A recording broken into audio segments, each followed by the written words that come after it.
قال الله تبارك وتعالى في القرآن المجيد والفرقان الحميد بسم الله الرحمن الرحيم الذين ينقضون عهد الله من بعد ميثاقه ويقطعون ما أمر الله به أن يوصل ويفسدون في الأرض أولئك هم الخاسرون. قال رسول الله صلى الله عليه وسلم سل من قطعك واعف عمن ظلمك او كما قال صلی اللہ علیہ وسلم. صدق اللہ مولانا العظیم وبلغنا رسوله النبی الکریم الرؤوف الرحیم. حضرات عزیز وقار، آج ہم چوتھی تربیتی نشست میں حاضر ہیں. اللہ پاک ہم سب کی حاضری کو درجہ قبولیت عطا فرمائے. آج کا عنوان ہے صلہ رحمی اور قطع رحمی. اللہ پاک اس کے متعلق ارشاد فرماتا ہے وہ لوگ جو اللہ سے پکا وعدہ کرنے کے بعد توڑتے ہیں. اللہ سے پکا وعدہ کیا ہے؟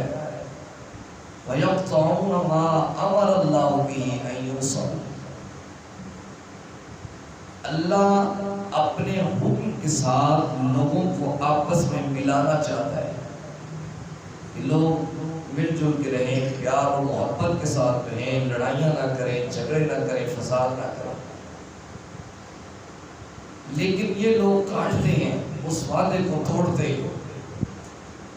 وَيُفْسِدُونَ فِي الْأَرْضِ. جو لوگ ایسا کرتے ہیں، لوگوں کو آپس میں توڑتے ہیں، لڑائیاں کرواتے ہیں، جھگڑے کرواتے ہیں، فساد کرواتے ہیں، یہی دراصل زمین میں فساد کرنے والے لوگ ہیں. اولئک هم الخاسرون. خسارے میں یہی ہیں، دوسرے بندے نہیں ہوں گے. خسارے میں بھی یہی ہے. میں نہیں کہہ رہا، اللہ کا قرآن کہہ رہا. نبی کریم صلی اللہ علیہ وسلم نے فرمایا سل من قطع. جو تجھ سے کٹے تو اس کے ساتھ جوڑ جا. واعف عمن ظلمک. جو تجھ پہ ظلم کرے تو اس کو معاف کرتا چلا جا.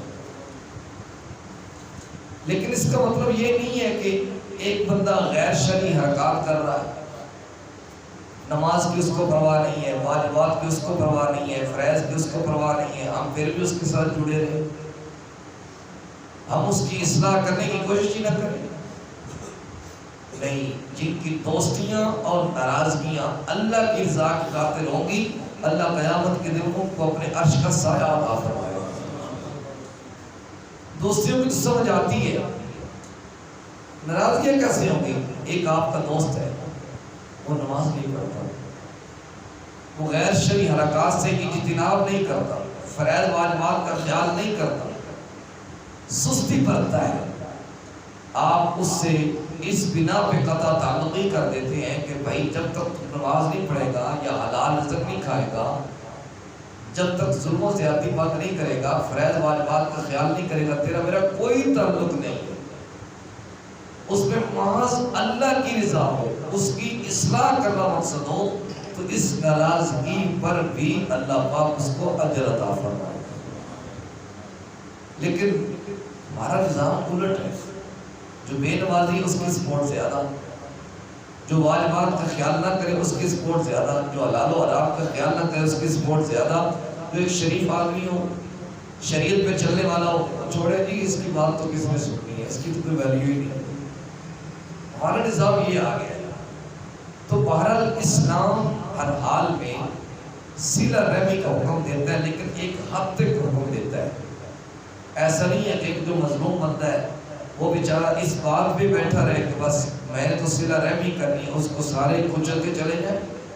نہیں، نبی کریم صلی اللہ علیہ وسلم کا فرمان بھی ہے کہ مومن ایک سراخ سے بار بار نہیں ڈسا جاتا. تو اتنا بھی کسی پر ظلم نہیں کر لینا چاہیے، یعنی کسی کا اتنا بھی امتحان نہیں دے دینا چاہیے کہ وہ پھر ہم پہ قطع تعلقی کرنے پہ مجبور ہو جائے. اس لیے اسلام صلہ رحمی کا حکم دیتا ہے. سل من قطع کا، جو تجھ سے کٹ جائے تو اس کے ساتھ جڑ جائے، واعفو عمن ظلم کا، جو تجھ پہ ظلم کرے تو اس کو معاف کرتا چلا جائے۔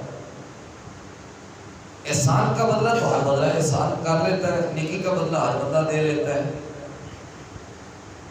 معافی کے بدلے ہر بندہ معاف کر دیتا ہے۔ مزہ تو تب ہے نا کہ ظلم کے بدلے بندہ معاف کرے، ظلم کے بدلے بندہ معاف کرے، یعنی بندے سے زیادتی نہ بھی ہوئی ہو پھر بھی بندہ اگلے بندے سے کہے یار تو مجھے معاف کر، مجھ سے غلطی ہو گئی ہے۔ اگر نبی کریم صلی اللہ علیہ وسلم کی سیرت طیبہ کے اس پہلو پہ نظر ڈالیں تو بے شمار مثالیں ہیں ایسی جو ملتی ہیں۔ نبی کریم صلی اللہ علیہ وسلم کی صحابی حضرت کعب بن زہیر رضی اللہ تعالی عنہ، یہ عرب کے بہت بڑے شاعر تھے، انہوں نے پہلے اسلام قبول نہیں کیا تھا، انہوں نے اپنی زبان سے یہ شاتم رسول بنے، یعنی رسول کریم صلی اللہ علیہ وسلم کی توہین کی، حضور کی گستاخی میں کچھ کلمات لکھے، اور اس حد تک گزر گئے کہ آقا علیہ السلام نے فرمایا کعب بن زہیر جہاں پہ بھی ملے اس کو تم قتل کر۔ حضور نے قتل کے آرڈر جاری فرما دی۔ اس کا مطلب یہ ہے کہ جب ظلم حد سے بڑھ جائے تو ایسا کرنا بھی حضور کی سنت ہے۔ صرف ہم صلہ رحمی اگلے بندے کو قرض دے دے کہ اس کو ویسے ختم کر دیتے ہیں، یعنی حضور نے قتل کے آرڈر دیے ہیں۔ تو کعب بن زہیر رضی اللہ تعالیٰ عنہ کے ایک بھائی مسلمان تھے، اب کعب بن زہیر کو جب پتہ چلا کہ میرے بارے میں یہ آرڈر ہو گئے، انہوں نے تو جنگلوں میں رہنا شروع کر دیا۔ کعب بن زہیر رضی اللہ عنہ کے بھائی نے ان کی طرف رکا بھیجا کہ تم کسی طرح حضور کی بارگاہ میں آ جا، کسی طرح حضور کی بارگاہ میں آ جا، تیری معافی کا سوال پیدا ہو سکتا ہے۔ کعب بن زہیر نے چہرے پہ نقاب ڈالا، چھپتے چھپاتے حضور کی بارگاہ میں پہنچ گیا، کہتے ہیں محمد صلی اللہ علیہ وسلم یہ کعب بن زہیر آپ کا بہت بڑا دشمن ہے، اس نے آپ کی بہت بڑی گستاخیاں کی ہیں، اگر وہ آپ کی بارگاہ میں آ جائے صدق کے دل سے توبہ کر لے تو پھر آپ اس کو معاف کر دیں گے؟ آقا علیہ السلام نے اپنا کپڑا اٹھا، تو ہی کعب بن زہیر جا تجھے معاف کر دیں۔ یعنی ظالم بندہ اگر ہدایت پہ آ جائے تو پھر اس کو معاف کر دینا چاہیے، حضور کی سنت ہے۔ لیکن ظالم کا ظلم آج سے بڑھ جائے، ہم صرف صلہ رحمی پہ ٹکے رہے کہ نہیں ہمیں تو صرف صلہ رحمی کرنی، اس کا مطلب یہ ہے کہ ہم ظالم کو اور گنجائش دے رہے ہیں، ہم ظالم کو اور گنجائش دے رہے کہ تو اپنا کام کرتا چلا جا، میں اپنا کام کرتا چلا جاؤں۔ تو اسلام بالکل اس کی بھی اجازت نہیں دیتا، اسلام ہر پہلو کو مد نظر رکھتا ہے۔ اللہ اکبر۔ نبی کریم صلی اللہ علیہ وسلم نے جب مکہ میں اعلان فرمایا تو بہت سے لوگ حضور کے دشمن بن گئے، ایسے بھی تھے جن کا یہ پروپیگنڈا تھا کہ ہم معاذ اللہ ثم معاذ اللہ محمد صلی اللہ علیہ وسلم کو قتل کر کے چھوڑے تھے، لیکن فانوس بن کے جس کی حفاظت حوال کرے وہ شمع کیا مجھے جس سے روشن خدا کرے۔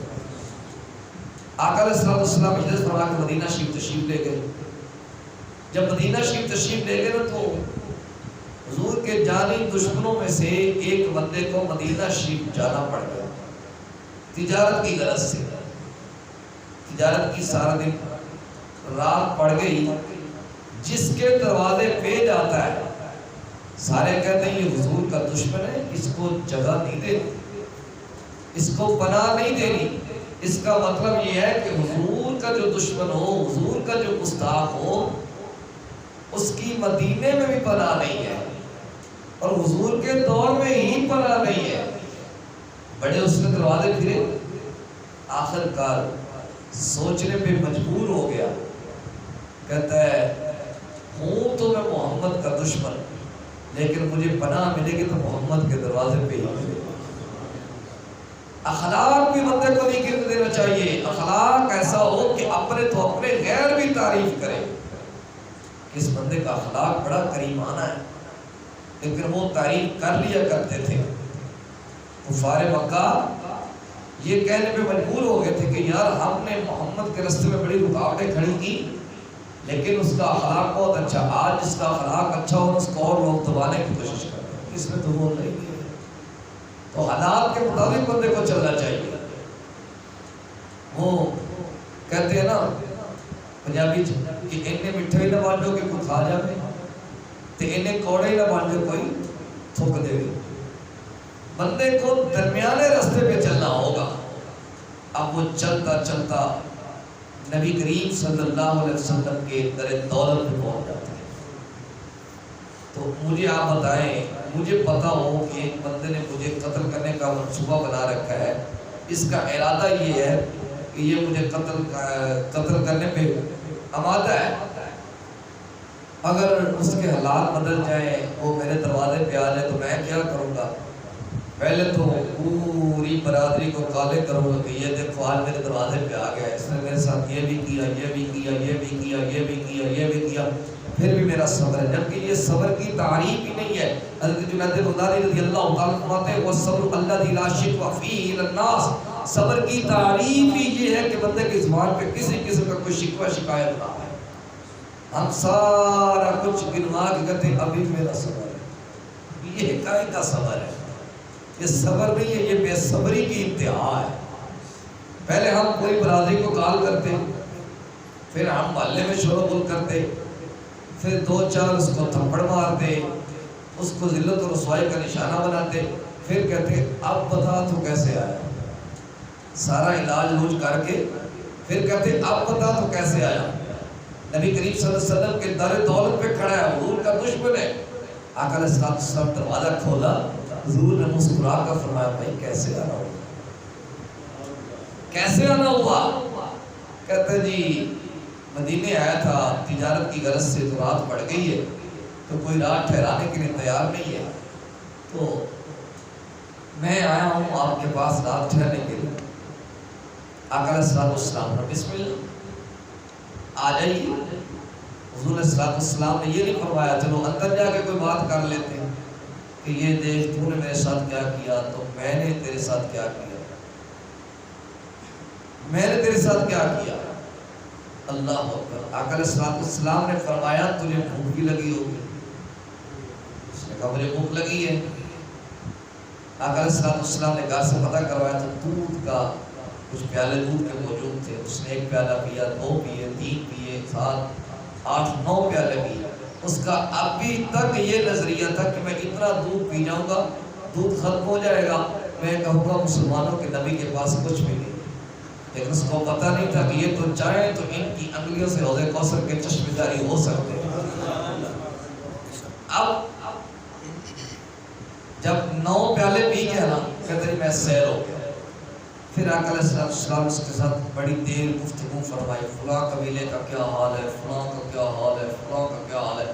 جس طرح ہمارے پاس کوئی مہمان آ جائے تو ہم پھر ساری باتیں اس سے کرتے ہیں. سر ہمارے پاس آج وقت ہی نہیں ہوتا, ادھر ہمارا اپنی کر رہا ہے, ہم یوں چلو جی فیس بک چل رہی ہے, واٹس ایپ چل رہا ہے, یوٹیوب چل رہا ہے, مہمان کھائے قصبوں کا سر جہاں سے آیا وہ چل رہا ہے. اچھا پھر جب 2-4 باتیں کر لیتا نا مہمان, تو نے کیا کہا تھا مجھے سمجھ نہیں آئی, تجھے سمجھ کھیا نہیں ہے, تیری اس کی طرف توجہ ہی نہیں ہے.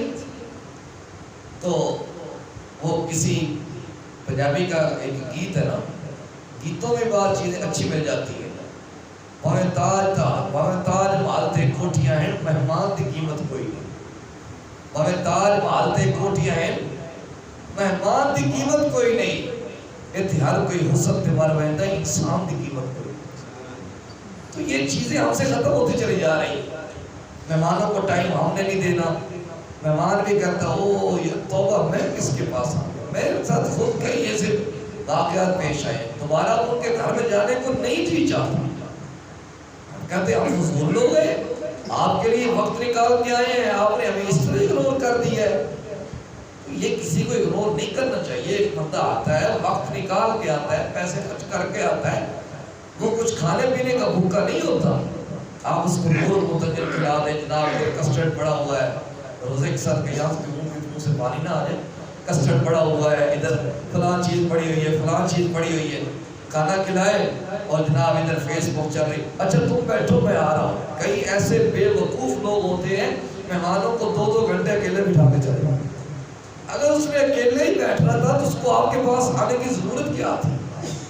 وہ اپنے گھر میں بیٹھا تھا۔ میرے ساتھ خود ایسے واقعات پیش آئے، میں آپ کو پوری دلیل کے ساتھ سنا سکتا ہوں، اور میری سیدھے سی میرا ایک رویہ آپ کو پتا سودا لگتا رہا، میں ان کے منہ کے اوپر کہہ دیتا ہوں کہ میرا آپ کے پاس آنا فضول تھا، یہ میرا غلط فیصلہ تھا، آئندہ آپ کے پاس کبھی نہیں آؤں۔ یہ تماشا ہے یار، بندہ ٹائم نکال کے آتا ہے، پیسے خرچ کر کے آتا ہے، وقت نکال کے آتا ہے۔ اس حضرت صاحب کے پاس موبائل کے علاوہ ٹائم نہیں ہے، اس کی اپنی مصروفیت ختم نہیں ہو رہی، تو مہمان کو ٹائم دینا یہ بھی نبی کریم صلی اللہ علیہ وسلم کی سنت مبارکہ ہے۔ حالانکہ وہ حضور کا دشمن تھا، آقا علیہ السلام نے بڑی طویل گفتگو فرمائی۔ جب کافی وقت بیت گیا تو آقا علیہ السلام نے فرمایا کہ اب تم سو جاؤ، میں نے صبح اٹھ کے فجر پڑھانی ہے، میں نے صبح اٹھ کے فجر پڑھانی ہے، مسجد نبوی میں ملاقات ہوگی۔ اللہ اکبر، حضور تو چلے گئے، یہ سوچتا ہی رہ گیا، یہ سوچتا ہی رہ گیا، نہ جہاں کہیں سے اما ملی، نہ کہیں جہاں میں اما ملی، جو اما ملی تو کہاں ملی، میرے جرم ہائے سیاہ کو تیرے عفو بندہ نواز۔ ساری رات سوچتا رہ گیا۔ جب صبح ہوئی حضور علیہ السلام نے نماز فجر پڑھائی، حضور نے اپنے غلاموں کو بھیجا کہ جاؤ گھر میں میرا ایک مہمان لیٹا ہوا، اس کو دیکھ کے آؤ کہیں ناشتہ کیے بغیر ہی نہ چلا جائے۔ اب آئے حضور علیہ السلام نے بیٹھ جاؤ، میری رات کیسے گزری، ٹھیک گزری؟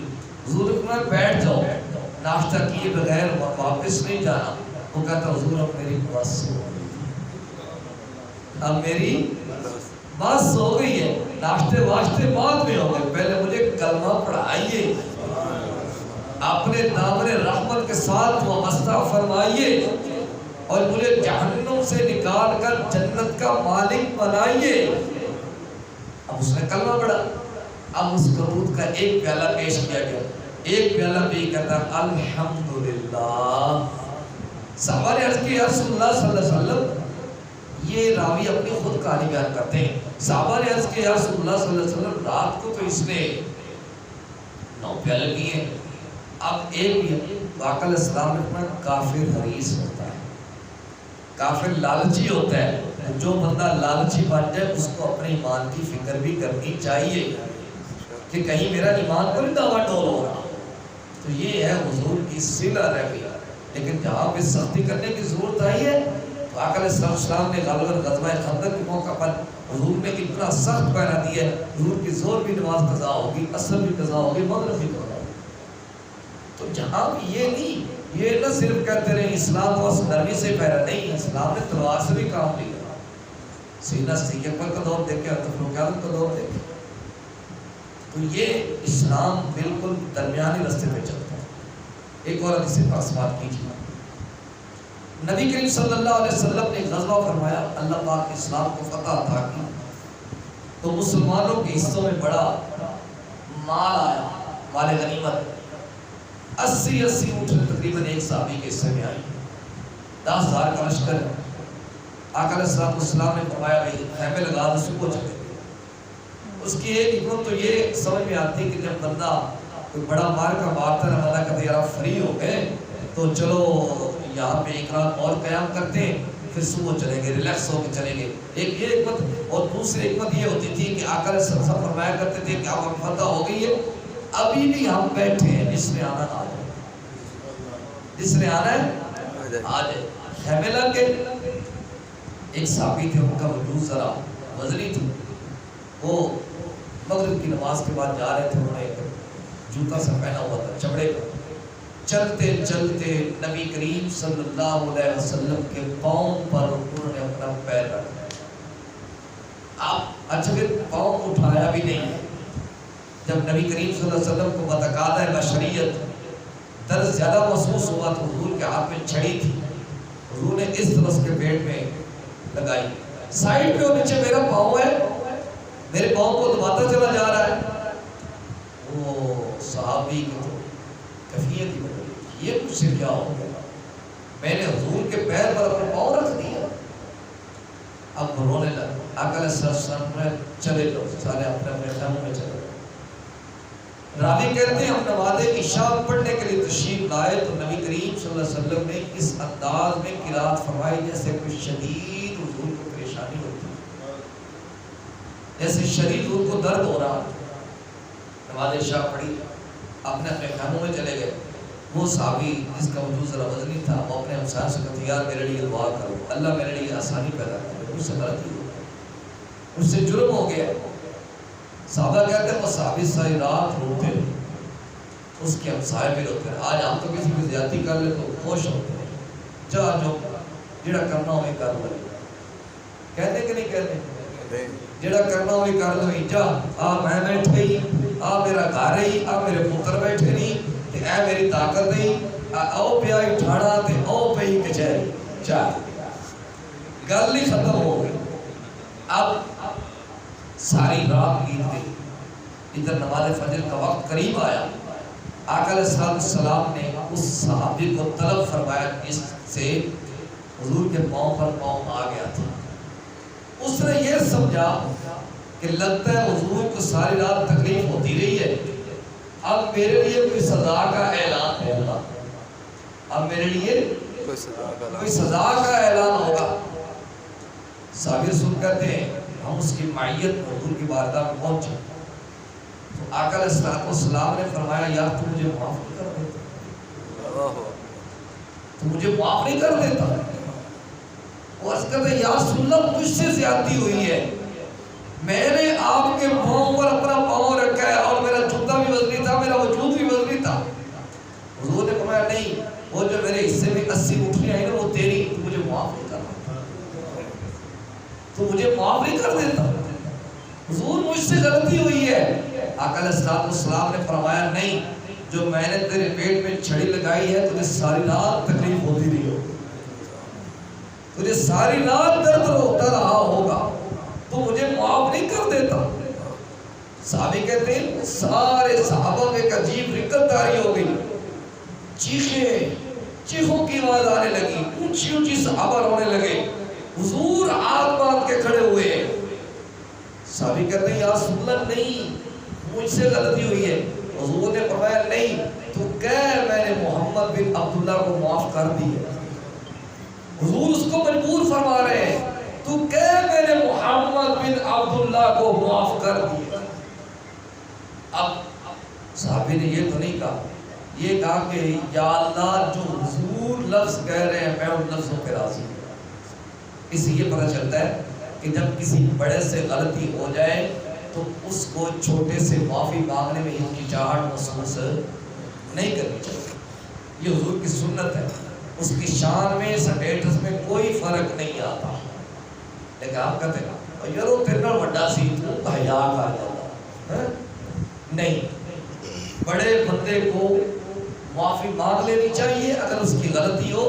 تو یہ حضور کی سنت ہے، یہ حضور کی سنت ہے. اور جب بڑے لوگ معافی مانگے تو چھوٹوں کو اکڑ نہیں جانا چاہیے.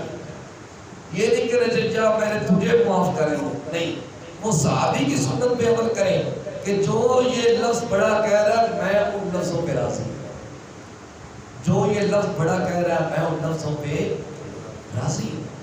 تو یہ زندگی گزارنے کا اسلام ڈھنگ سکھاتا ہے. اسلام ہمیں ایک طریقہ بتاتا ہے. آخری حدیث پاک طیف کی وادی، اس میں تھوڑا سا چلتے ہیں.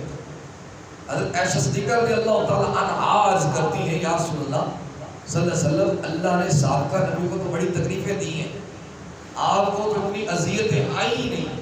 آقا علیہ السلام نے فرمایا سابقہ نبیوں کی ساری تکلیفیں میری اکیلی طیف والی تکلیف کا مقابلہ نہیں کر سکتی. اتنی وزنی تھی تکلیف. حضور تشریف لائے طائف میں، حضور نے دعوت اسلام پیش کی ان کو. مکے سے 130 کلومیٹر پر ہے، مکے سے 130 کلومیٹر پر ہے. میں نے اس جگہ کی زیارت کی. اور اس حویلی کی بھی زیارت کی ہے جس حویلی میں حضور پر پتھر برسائے گئے تھے. آج بھی وہ بند پڑی ہوئی ہے, اس کی طرف کوئی آنکھیں اٹھا کے دیکھنا پسند نہیں کرتا, لیکن وہ بند پڑی ہوئی ہے بطور نشانی. حضور اسلام نے دعوت اسلام پیش کی, انہوں نے دعوت اسلام قبول کرنے سے انکار کر دیا. اچھا, آقا علیہ السلام نے یہاں پہ بھی ان کی عزت کا خیال کیا. حضور نے فرمایا اچھا تم نے انکار تو کر دیا ہے, تم اہل مکہ کو یہ بات نہ بتانا, اگر تم بتاؤ گے تو اس میں تمہاری بےزتی ہوگی. اہل مکہ یہ کہیں گے کہ طائف والے پڑھ لکھے لوگوں کو انہوں نے بے وقوفی کی, حضور کی دعوت کو قبول نہیں کی. مکہ شریف سے 130 کلومیٹر پر ہے اور اتنی چڑھائی ہے, بلندی بلندی ہے, بلندی بلندی ہے, چڑھتے چلے جائے. بس کو تقریباً 2.5 گھنٹے لگے تھے. کتنے؟ 2.5. وہاں کی جو بسیں ہیں وہ بھی جدید ہیں, تیز تراز ہے. تو حضور علیہ السلام نے پیدل سفر فرمایا تھا. کس طرح سفر فرمایا تھا؟ پیدل. چل جائے کہ وہ حضور کی دعوت کو قبول کرتے, انہوں نے حضور کے پیچھے بچوں کو لگا دیا. حضور پر اتنے پتھر برسائے سرکار کے نالائن مبارک خون سے بھر گئے. پھر جب نبی کریم صلی اللہ علیہ وسلم اپنا ایک پاؤں اٹھاتے وہ دوسرے پاؤں پہ پتھر مارتے, جب دوسرا اٹھاتے حضور کو دوسرے پاؤں پہ پتھر مارتے. جب حضور تکلیف کی وجہ سے بیٹھ جاتے ہیں تو حضور کے وہ بال جن کی قسم میں رب قرآن میں کھاتا ہے, حضور کو بالوں سے پکڑ کے حضور کو کھڑا کرتے, کھینچ کے کھڑا کرتے حضور کو, پھر مارتے, پھر کھڑا کرتے, پھر مارتے. ملک العرش آ گیا, یعنی آگ والا فرشتہ, ملک الماء پانی والا, ملک الریح ہواؤں والا, ملک الجبال پہاڑوں والا فرشتہ آ گیا. یا رسول اللہ ہمیں حکم تو دیں کہ ان پہاڑوں کو ملا کے میں ان کو راہ کر کے پیس کے رکھ دوں. ہوا والا فرشتہ کہتے ہیں یا رسول اللہ حکم دیں میں ہوا چلا کے ان کو تیس نیس کر کے رکھ دوں. فارش والا کہتے ہیں یا رسول اللہ ہمیں حکم دیں میں بارش برسا کے ان کا نام و نشان سے فیصلے سے ختم کر دو. آگ والا کہتا ہے حضور میں آگ دھرا کر ان کو جلا دو. آقا علیہ السلام نے دعا کے لیے ہاتھ اٹھائے, اب قبولیت انتظار کر رہی ہے کہ آمنہ کا لال کیا کہتا ہے. حضور عرض کرتے اللہم اغفر لقومی فإنہم لا یعلمون, اللہ میری قوم کو بخش دے یہ مجھے جانتے نہیں, یہ مجھے جانتے نہیں ہے. تو یہ معاف کرنے کا جذبہ بھی ہونا چاہیے, لیکن اگر آج کل کے مطابق ہم ظلم کے خلاف آواز نہیں بلند کریں گے تو جو مظلوم ہے اس کو لوگ اور دباتے چلے گئے. وہ حالات کچھ اور تھے, آج حالات کچھ اور ہے. آج تو ظالم کو سپورٹ ہو رہی ہے نا, غریب بندے کی تو سنتا ہی نہیں ہے. وہ کس نے بڑی پیاری بات کہی تھی کہ تیری میری غربت نے اڑایا میرے فن کا مذاق, تیری دولت نے تیرے عیبوں کو چھپا رکھا. میری غربت نے اڑایا میرے فن کا مذاق, تیری دولت نے تیرے عیبوں کو چھپا رکھا ہے. تیری دولت کی وجہ سے تیری عزت ہو رہی ہے. تیرے پاس پیسہ ہے, تیرا سٹیٹس ہے, تیرے پاس فلاں ہوتے, لوگ تیری بات بڑی سنتے, لوگ تیری بات کو بڑا حیا کرتے, تو بات غلط بھی کرتے, لوگ کہتے ہیں چودھری صاحب کی بات مانو. تو یہ معیار نہیں ہونا چاہیے, یہ عزت کا معیار نہیں ہے. صلہ رحمی بھی کرے, جہاں پہ قطع رحمی کرنے کی ضرورت ہو تو قطع رحمی بھی کرنی چاہیے, قطع رحمی بھی کرنی چاہیے. اگر حضور علیہ السلام نے ظالموں کو معاف فرمایا تو آقا علیہ السلام نے خلاف دعا بھی فرمائی ہے. ایسا نہیں ہے کہ صرف ایک ہی رستہ اسلام نے اپنایا ہے, نہیں, دونوں رستے پر اسلام چلا ہے. اللہ پاک سے التجا ہے, اللہ پاک مجھے اور آپ کو اس پیارے رستے پہ چلنے کی توفیق عطا فرمائے. صلی اللہ تعالی علی حبیبہ الاعلی سید الانبیاء محمد وعلی آلہ واصحابہ اجمعین برحمتک یا ارحم الراحمین.